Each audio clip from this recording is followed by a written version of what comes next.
CM doctor Mohan Yadav का mission निवेश गुजरात दौरे पर सीएम डॉक्टर मोहन यादव अहमदाबाद में करेंगे मेगा निवेश रोड शो। प्रमुख उद्योगपतियों और निवेशकों से करेंगे संवाद। मध्य प्रदेश में निवेश का देंगे न्योता।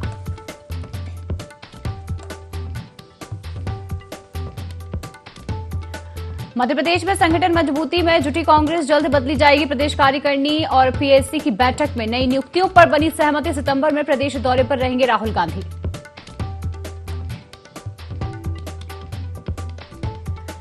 छत्तीसगढ़ में हरेला पर्व की धूम, सीएम हाउस में हरेली त्योहार का आयोजन। सीएम विष्णुदेव साय होंगे शामिल। कृषि, संस्कृति और लोक परंपराओं का प्रतीक है हरेली पर्व।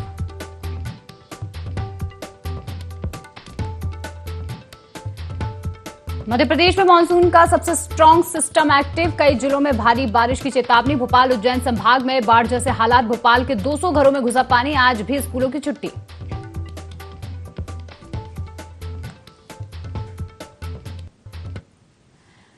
नमस्कार, IND 24 में आपका स्वागत है। मैं हूं आपके साथ शिवा। शुरुआत करेंगे इस बुलेटिन की, जहां मुख्यमंत्री डॉक्टर मोहन यादव आज गुजरात दौरे पर रहेंगे, जहां वे अहमदाबाद में मेगा निवेश रोड शो करेंगे और गुजरात के प्रमुख उद्योगपतियों और निवेशकों से संवाद करते भी नजर आएंगे। इस दौरान मध्य प्रदेश में उपलब्ध निवेश के अवसरों, अनुकूल औद्योगिक नीतियों और निवेशकों के लिए सुविधाओं की जानकारी दी जाएगी। तो वहीं मुख्यमंत्री उद्योगपतियों को मध्य प्रदेश में निवेश के लिए आमंत्रित करेंगे। वे ताज स्काईलाइन में आयोजित राष्ट्रीय इंटरएक्टिव सत्र में भी शामिल होंगे। साथ ही साथ इस दौरान निवेश और साझेदारी मजबूत करने और औद्योगिक विकास को गति देने पर भी चर्चा होगी। वहीं मुख्यमंत्री ग्लोबल इन्वेस्टर्स समिट 2027 के लिए उद्योगपतियों को आमंत्रित करेंगे और इसके बाद सीएम गांधीनगर भी जाएंगे।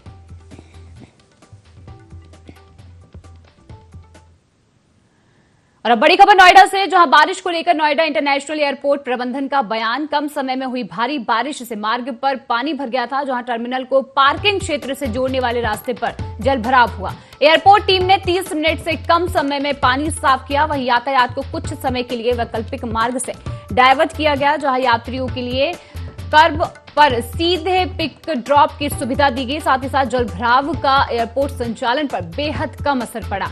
किसी भी उड़ान के बाधित होने की जानकारी नहीं है और एयरपोर्ट प्रबंधन की टीम घटना की जांच कर रही है, जहां जरूरत पड़ने पर सुधारात्मक कदम भी उठाए जाएंगे।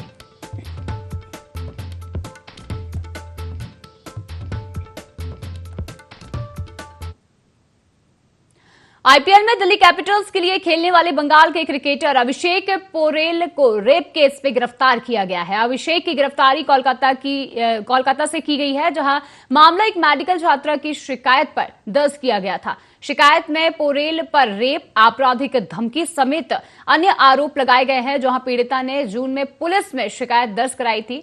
और अभिषेक पोरेल विकेट कीपर बल्लेबाज हैं और घरेलू क्रिकेट में बंगाल का प्रतिनिधित्व भी करते हैं। उन्हें दिल्ली कैपिटल्स ने 4 करोड़ रुपए में रिटेन किया था। साथ ही साथ आपको बता दें कि अब गिरफ्तारी को लेकर ये सवाल खड़े हो रहे हैं, जहां अभिषेक पोरेल गिरफ्तार किए गए।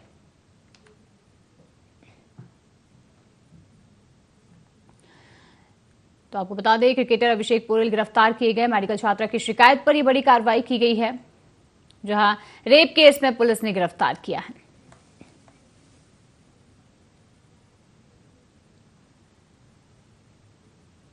उत्तर प्रदेश के 762 नगरीय निकायों में वेतन संकट खत्म, जहां आपको बता दें कि योगी सरकार ने जारी किए 1200 करोड़ रुपए। सभी नगरीय निकायों को अब धनराशि मिली है और 17 नगर निगमों को 531 करोड़ रुपए आवंटित किए गए हैं।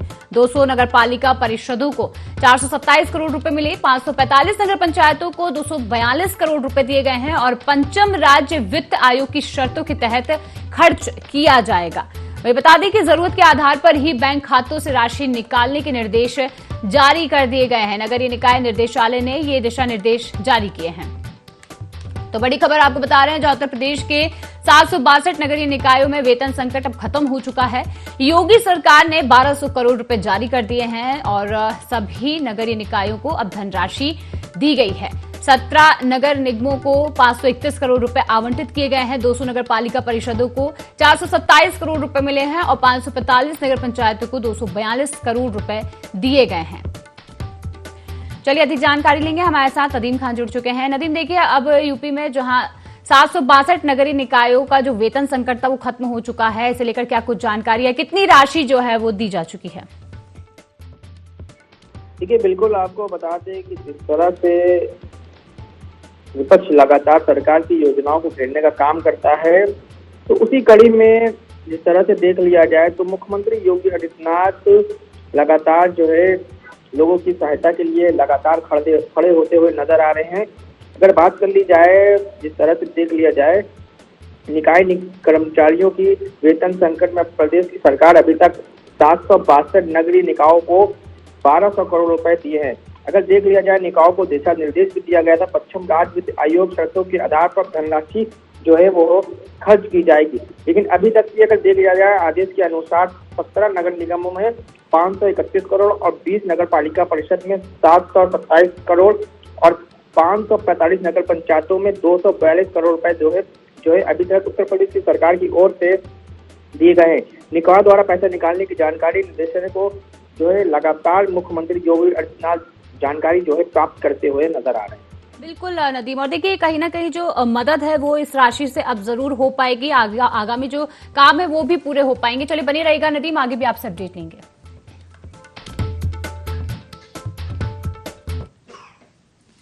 और लखनऊ कानपुर एक्सप्रेस वे की गुणवत्ता पर सियासत अब तेज हो चुकी है, जहां प्रदेश कांग्रेस अध्यक्ष अजय राय ने राज्यपाल को पत्र लिखा है। एक्सप्रेस वे की दुर्दशा पर जांच की मांग उठाई है। राज्यपाल आनंदीबेन पटेल ने हस्तक्षेप की अपील की है। मामले को पीएम मोदी के संज्ञान में लाने की मांग की गई है। तो वहीं अजय राय ने एक्सप्रेस वे के निर्माण पर सवाल उठाए हैं। वहीं 4200 करोड़ की लागत से बना एक्सप्रेसवे उद्घाटन के 6 दिन बाद सड़क धंसने का दावा किया जा रहा है और सड़क पर बड़े बड़े गड्ढे बनने का भी आरोप लगाया गया है, जहां जनहित में तत्काल जांच और कार्रवाई की मांग अब की जा रही है। चलिए अधिक जानकारी लेंगे, नदीम हमारे साथ बने हुए हैं। नदीम, देखिए लखनऊ कानपुर एक्सप्रेसवे की गुणवत्ता पर अब सियासत तेज हो चुकी है, क्या कुछ जानकारी है, इसे लेकर क्या कुछ आगे कार्रवाई की जाएगी? हाँ देखिए, बिल्कुल आपको बता दो कि देख लिया जाए तो उत्तर प्रदेश के लखनऊ कानपुर एक्सप्रेसवे पर लगातार जो है विपक्ष सवाल खड़े कर रहा है। अगर बात कर ली जाए, कांग्रेस के प्रदेश अध्यक्ष अजय राय ने पर लखनऊ कानपुर एक्सप्रेसवे की जो है पूरी तरीके से जो है दुर्दशा को लेकर राज्यपाल आनंदीबेन पटेल को पत्र लिखा है। उन्होंने राज्यपाल को इस मामले में हस्तक्षेप की मांग की है। साथ ही साथ राज्यपाल ने कहा है कि वो जनहित में इस मामले को लेकर तत्काल प्रधानमंत्री नरेंद्र मोदी जो को संज्ञान में लाया जाए। उन्होंने पत्र में लिखा है कि 4200 करोड़ रुपए की लागत से बना लखनऊ कानपुर एक्सप्रेसवे का उद्घाटन के 6 दिन ही बाद ही पूरी तरीके से जो है धंसना लगा था। बड़े बड़े गड्ढे बन गए, जल निकासी की खराब की व्यवस्था, पुलों के हिस्सों और क्रैश बैरियर द्वारा मरम्मत एक बार फिर से एक्सप्रेसवे के खराब होने की लगातार सामने आ रही है। अगर बात कर ली जाए तो ये पहला एक्सप्रेसवे है उत्तर प्रदेश सरकार की ओर से बनाने वाले। 6 दिन के बाद पूरी तरीके से इस पे धंसने लगे थे, बड़े बड़े गड्ढे हो गए थे। जिस तरह से मुख्यमंत्री योगी आदित्यनाथ लगातार अपने अधिकारियों को दिशा निर्देश देते हैं, लेकिन उनके अधिकारी जो है उनके कार्यों पर, उनकी निजी योजनाओं पर लगातार जो है पानी फेरते हुए नजर आ रहे हैं। इस पर लगातार जो है एनएचआई भी लगातार पूरी तरीके से काम करते हुए नजर आ रहा है। और बात कर ली जाए, कांग्रेस के प्रदेश अजय राय ने इसकी मांग की है राज्यपाल से कि इस मामले को प्रधानमंत्री स्वतंत्र तकनीकी से जांच कराए और निर्माण की गुणवत्ता की जांच और जिम्मेदारी अधिकारियों को पूरी तरीके से जवाबदेही तय करने का आग्रह करें। बिल्कुल नदीम, देखिए 4200 करोड़ की राशि यहाँ दी गई थी और उसके बाद अगर ये खबर पता चलती है कि सड़क धंसने का दावा किया जा रहा है, तो अब देखना होगा जो कार्रवाई की जाएगी उसका कितना असर होता है। बने रहिएगा, आगे भी आपसे अपडेट लेंगे। और बुंदेलखंड को मिला बड़ा तोहफा, जहां चित्रकूट में बनेगी बीईएल की रक्षा इकाई, जहां भारत इलेक्ट्रॉनिक्स लिमिटेड करेगी 600 करोड़ रुपए का निवेश। बता दें कि Chitrakoot defence industrial corridor node में स्थापित यूनिट की जाएगी, जहां रक्षा उत्पादों के निर्माण के लिए अत्याधुनिक इकाई बनाई जाएगी। और परियोजना के तहत 562 करोड़ 5 लाख रुपए का शुरुआती निवेश प्रस्तावित किया गया है। तो वहीं भविष्य की रक्षा परियोजनाओं को भी शामिल किया जाएगा। और बीईएल ने करीबन 600 करोड़ से अधिक निवेश का प्रस्ताव इस पूरे मामले को लेकर दिया है। चलिए अधिक जानकारी लेंगे, नदीम हमारे साथ बने हुए हैं। नदीम, देखिए अब बुंदेलखंड को एक बड़ा तोहफा मिलने जा रहा है, जब भारत इलेक्ट्रॉनिक्स लिमिटेड जो कि 600 करोड़ रुपए का निवेश करने जा रही है, क्या कुछ जानकारी है? देखिए, बिल्कुल आपको बता दें, बुंदेलखंड को उत्तर प्रदेश की सरकार एक बड़ा तोहफा जो है उपहार में देने जा रही है। भारत इलेक्ट्रॉनिक्स लिमिटेड रक्षा औद्योगिक गलियारा के चित्रकूट नोड में करीबन 600 करोड़ रुपए का उत्तर प्रदेश की सरकार निवेश करेगी। कंपनी की इस राशि से रक्षा उत्पादों के निर्माण में कई स्थापित जो है करेगी। परियोजनाओं के तहत अगर बात कर ली जाए तो 562 करोड़ रुपए से अधिक प्रारंभिक निवेश प्रस्तावित है। भविष्य की रक्षा परियोजनाओं को शामिल करते हुए कंपनी ने करीबन 600 करोड़ रुपए से अधिक निवेश का प्रस्ताव इन्वेस्ट यूपी को दिया है। अगर बात कर ली जाए प्रस्तावित इकाइयों की तो इसमें QRSS एयर डिफेंस सिस्टम तथा नेक्वेस्ट डेवलप सिस्टम तमाम तरीके की ऐसी जो योजनाएं परियोजनाएं के निर्माण सुविधाओं के तहत ये जाने की योजना है। अगर साथ ही साथ बात कर ली जाए तो मंगलवार को मुख्य सचिव ST गोयल की अध्यक्षता में गठित उच्च स्तरीय अधिकार प्राप्त समिति की बैठक में BL को चित्रकूट के निवेश को लेकर लेटर ऑफ कंफर्ट प्रदान किए जाने के संबंधी और प्रस्ताव को मंजूरी जो है प्रदान कर दी गई है। साथ ही साथ अगर बात कर ली जाए तो ये एक बड़ा जो है प्रस्ताव जो है पास किया गया है। बुंदेलखंड के लिए एक बड़ा तोहफा ये माना जा रहा है। बिल्कुल, देखिए भारत इलेक्ट्रॉनिक लिमिटेड को लेकर एक बड़ा कॉरिडोर बनने जा रहा है। इससे काफी फायदा जो है नदीम वो जरूर देखने को मिलेगा। तमाम जानकारी के लिए आपका धन्यवाद।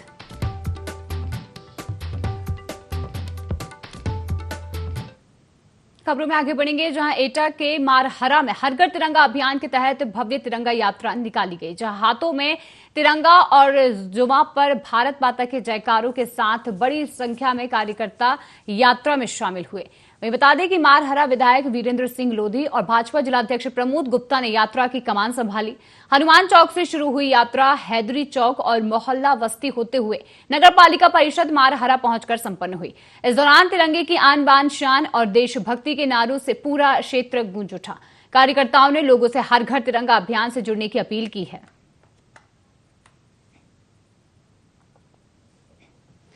तो आपको बता दें कि हाथों में तिरंगा लेकर सड़कों पर उतरे लोग, जहां मारहरा में तिरंगे का सैलाब उमड़ पड़ा।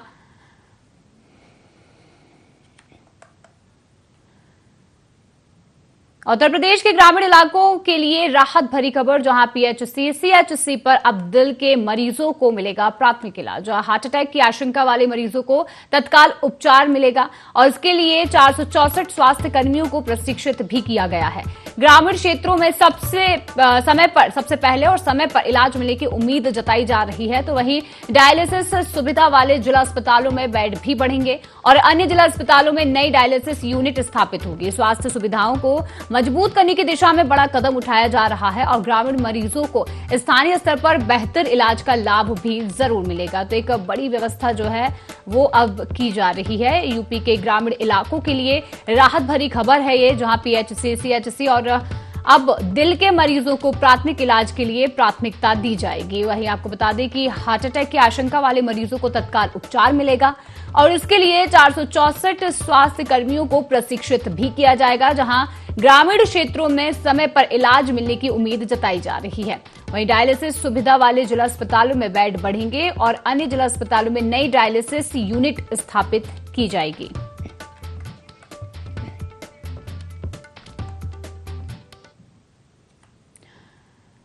और लखनऊ कानपुर एक्सप्रेस वे पर गुणवत्ता पर सियासत तेज हो चुकी है, जहां प्रदेश कांग्रेस अध्यक्ष अजय राय ने राज्यपाल को पत्र लिखा है, जहां एक्सप्रेस वे की दुर्दशा पर जांच की मांग उठाई जा रही है।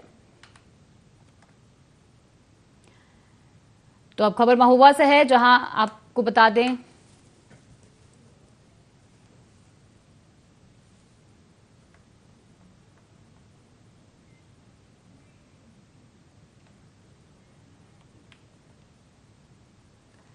और एटा के मारहरा में हर घर तिरंगा अभियान के तहत भव्य तिरंगा यात्रा निकाली गई, जहां हाथों में तिरंगा और जुबां पर भारत माता के जयकारों के साथ बड़ी संख्या में कार्यकर्ता यात्रा में शामिल हुए। जहां मारहरा विधायक वीरेंद्र सिंह लोधी और भाजपा जिला अध्यक्ष प्रमोद गुप्ता ने यात्रा की कमान संभाली। हनुमान चौक से शुरू हुई यात्रा हैदरी चौक और मोहल्ला बस्ती होते हुए नगर पालिका परिषद मारहरा पहुंचकर संपन्न हुई।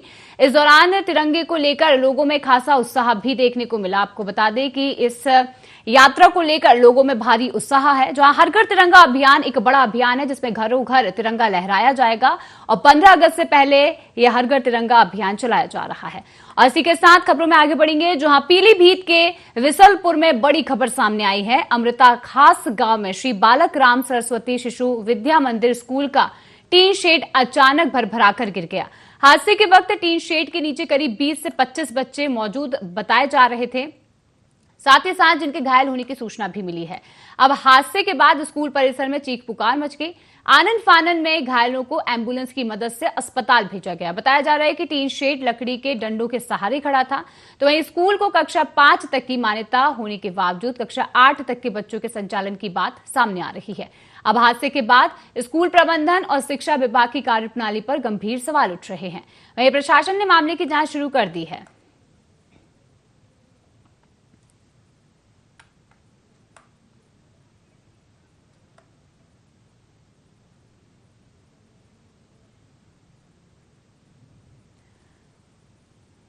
और अब खबरों में आगे बढ़ेंगे, जहां लखनऊ में आज विधान भवन में Uttar Pradesh T20 league season 4 की ट्रॉफी के साथ लीग की गवर्निंग काउंसिल के चेयरमैन डॉक्टर संजय कपूर और सभी 6 फ्रेंचाइजी टीमों के कप्तानों ने विधानसभा अध्यक्ष सतीश महाना से शिष्टाचार भेंट की है। इस दौरान आगामी सीजन की तैयारियों और आयोजन को लेकर चर्चा हुई, जहां विधान भवन पहुंचे खिलाड़ियों में लखनऊ फॉल्कन्स के भुवनेश्वर कुमार और कानपुर सुपरस्टार्स के समीर रिजवी, नोएडा किंग्स के माधव कौशिक, गोरखपुर लॉयंस के आर्यन जुआल और मेरठ मावेरिक्स के स्वास्तिक चिकारा और काशी रुद्राक्ष के करण शर्मा शामिल रहे।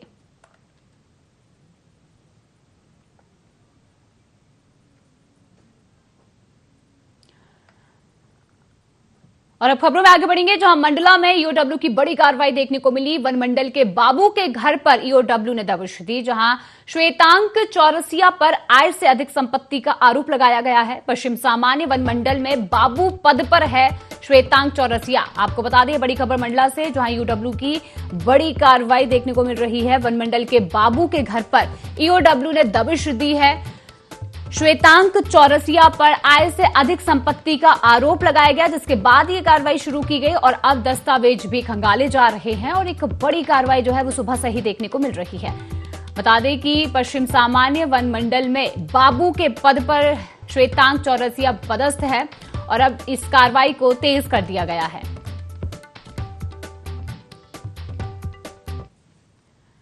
निवाड़ी के पृथ्वीपुर में हर घर तिरंगा अभियान के तहत भव्य तिरंगा यात्रा निकाली गई, जहां राष्ट्रीय ध्वज के सम्मान में ये यात्रा निकली और इस यात्रा में बड़ी संख्या में लोगों के साथ साथ स्कूली बच्चों ने उत्साहपूर्वक हिस्सा लिया। पृथ्वीपुर तहसील प्रांगण से शुरू हुई तिरंगा यात्रा राठौर स्टेडियम तक पहुंची, जहां हाथों में तिरंगा लेकर शामिल हुए लोगों और विद्यार्थियों में देशभक्ति का खासा उत्साह नजर आया। यात्रा के दौरान भारत माता के जयकारों और देशभक्ति नारों से पूरा क्षेत्र गूंज उठा। लोगों ने राष्ट्र की एकता, अखंडता और गौरव का संदेश दिया। साथ ही साथ हर घर तिरंगा फहराने और राष्ट्रीय ध्वज के सम्मान का संकल्प लिया गया। तो वहीं आयोजन के दौरान देशभक्ति का माहौल देखने को मिला।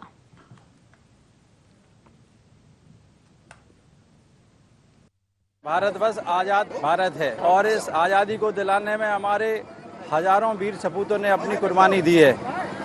इस बात को ताज़ा करने के लिए और लोगों के जहन में हमेशा इंकलाब जगाए रखने के लिए देश के यशस्वी प्रधानमंत्री माननीय नरेंद्र भाई मोदी जी के आह्वान पर 9 अगस्त से लेकर के और 15 अगस्त के बीच में पूरे देश में तिरंगा यात्रा निकाली जा रही है। इसी संदर्भ में आज पृथ्वीपुर में भी तिरंगा यात्रा निकाली गई है और हम भारत माँ के सपूतों से यही कहना चाहेंगे कि भारत माँ की आन बान शान हमारे तिरंगे के साथ है और ये तिरंगा लहराता रहेगा, हमारी शान बनी रहेगी। हर घर तिरंगा अभियान को लेकर पूरे नगर में झंडे लगवाए गए हैं और तिरंगा लाइटें से शहर सजवाया गया है और आज रैली के माध्यम से भी संदेशा दिया जा रहा है। सभी स्कूली बच्चों के छात्र एवं सभी अधिकारीगण इस रैली में भाग लेंगे। पूरे नगर में तिरंगा झालर लगाई जाएगी और लाइट की व्यवस्था अच्छी कराई जाएगी और आज रैली के माध्यम से भी संदेश दिया जाए। 15 अगस्त के उपलक्ष्य में पूर्व तैयारियों के संबंध में आज जिला प्रशासन द्वारा ये एक पहल की गई है। हर घर तिरंगा अभियान के अंतर्गत आज 11 अगस्त को स्कूल के प्यारे प्यारे बच्चे भी उपस्थित हैं, शिक्षकगण उपस्थित हैं, सभी अधिकारीगण, कर्मचारीगण और सभी माननीय जनप्रतिनिधिगण, उन सभी की सम्मानीय उपस्थिति में आज तहसील प्रांगण से लेकर आज स्टेडियम तक के लिए एक तिरंगा रैली निकाली गई और 15 अगस्त में जो भी कार्यक्रम होने हैं उनको सफल बनाएं। सभी उपस्थित रहें और सभी को एक बार फिर से हमारी तरफ से बहुत बहुत शुभकामनाएं। दमोह पुलिस ने माइक्रो फाइनेंस कंपनी के कलेक्शन से जुड़ी कथित लूट का खुलासा करते हुए फर्जी लूट की साजिश रचने वाले मुख्य आरोपी समेत 3 आरोपियों को गिरफ्तार किया है। पुलिस के मुताबिक 8 अगस्त को जबलपुर नाका चौकी क्षेत्र में कलेक्शन की रकम लूटे जाने की सूचना मिली थी।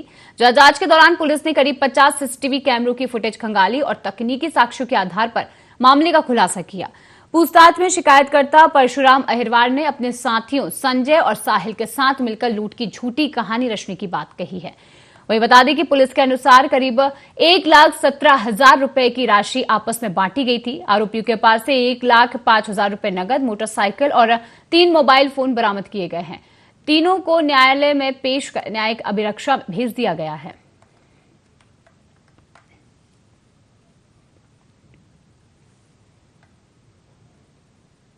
थाना देहात में एफआईआर लेके गई थी लूट की। इसमें सीएसपी दमोह, थाना प्रभारी दमोह देहात और हमारी साइबर की टीम, इन्होंने शुरू से ही इस घटना को चैलेंज के रूप में लिया था। इसमें कुछ सस्पेक्टेड बिंदु भी थे। इसमें फरियादी से डीपली पूछताछ की गई। हमारी साइबर की टीम ने मेहनत की तो उसमें फरियादी ही इस पूरी घटना का मास्टरमाइंड निकला है। उसमें उसके 2 साथीदारान को पुलिस ने गिरफ्तार किया है और फरियादी को भी इसमें आरोपी बनाया गया है और लूट की 1,05,000 रुपए की राशि इसमें बरामद की गई है। ये माइक्रो फाइनेंस की किस्तें लेके यहाँ आ रहे थे तो इसको अभी पूछताछ में इसको लालच के तहत इसने अपनी कंपनी में ये रिपोर्ट करना चाहा कि मुझसे ये राशि किसी अज्ञात लुटेरों ने लूट ली है। उस पर से ये राशि को अमानत में खयानत वाला जो होता है कि उस राशि को खुद ही हड़प लेना, ऐसा इसके मन की जो प्लानिंग थी उसके तहत इसने काम करने का प्लान किया। और अब रायबरेली से खबर, जहां नील गाय से टकराकर आग का गोला बनी कार। प्रयागराज से लखनऊ जा रही थी कार, अचानक नील गाय से टकराई, जहां टक्कर के बाद कार में भीषण आग लगी। आपको बता दें कि अफरा तफरी का माहौल, जहां फायर ब्रिगेड की टीम ने कड़ी मशक्कत के बाद आग पर काबू पाया। कार सवारों ने किसी तरह बाहर निकलकर अपनी जान बचाई और हादसे में कार सवार बाल बाल बचे, जहां एक बड़ा हादसा, एक बड़ी जनहानि होते होते टली है। घटना की सूचना पर पुलिस पहुंची, जिसे जांच शुरू करती है। ऊंचाहार कोतवाली क्षेत्र के चढ़रई चौराहे के पास बाईपास की घटना बताई जा रही है। तो ये बड़ी खबर आपको रायबरेली से बता रहे हैं, जहां रायबरेली में नील गाय से एक कार टकराई और टकराने के बाद उसमें आग लग गई, जहां प्रयागराज से लखनऊ जा रही थी कार, जो कि अचानक नील गाय से टकराने से हादसे का शिकार हुई। और भीषण आग के बाद राहगीरों में अफरा तफरी का माहौल देखने को मिला। फायर ब्रिगेड ने टीम ने मौके पर पहुंचकर आग पर काबू पाया। उसके बाद एक बड़ी जनहानि जो है वो होते होते टली है। मुख्यमंत्री योगी आदित्यनाथ ने राहुल गांधी और अखिलेश यादव पर निशाना साधते हुए कहा कि पता नहीं वे पढ़े लिखे हैं या फिर नहीं, लेकिन उनके द्वारा कही जाने वाली बातें कई बार उन्हें ही कटघरे में खड़ा कर देती हैं। सीएम योगी आदित्यनाथ ने कहा कि रोजगार के लिए युवाओं को स्किलिंग की जरूरत है। साथ ही साथ देश के पास आज बड़ी युवा शक्ति है, इसलिए युवाओं के कौशल विकास पर काम करना जरूरी था, जैसे डबल इंजन की सरकार ने किया है। उन्होंने पिछली सरकारों पर युवाओं की नौकरियों में डकैती डालने का आरोप लगाया। तो वहीं सीएम योगी ने कहा कि युवाओं के साथ राजनीति करने की बजाय उनके भविष्य के साथ न्याय होना चाहिए।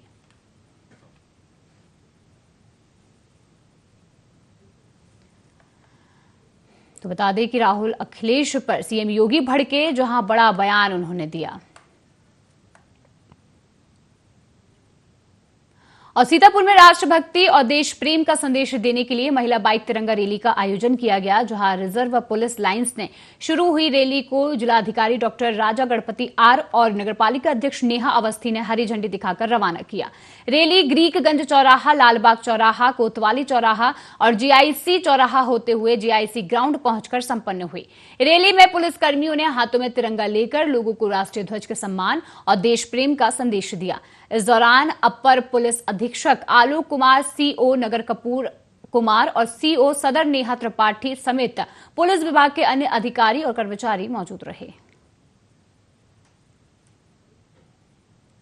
का निर्देश के क्रम पे और माननीय मुख्यमंत्री जी के मार्गदर्शन में जनपद सीतापुर में जो हर घर तिरंगा अभियान के तहत जो शासनादेश के क्रम पर लगातार कार्यक्रम जारी है और उस कार्यक्रम के क्रम पे आज पुलिस लाइन पे माननीय अध्यक्ष जी नगर पालिका परिषद सीतापुर उनका उपस्थिति में एक बाइक रैली हम लोगों ने निकाले और साथ साथ जो शासन का निर्देश है हर घर तिरंगा अभियान के तहत वो कार्यक्रम भी हम लोग लगातार किया। जो परसों का कार्यक्रम था हर मलिन बस्ती में एक सांस्कृतिक कार्यक्रम हम लोग ने जारी किया और कल प्रत्येक विकास खंड स्तर पे उसका मुख्यालय में एक सांस्कृतिक कार्यक्रम किया। आज तीसरा दिन है और तीसरा दिन कार्यक्रम बाइक रैली के माध्यम से कार्य किया।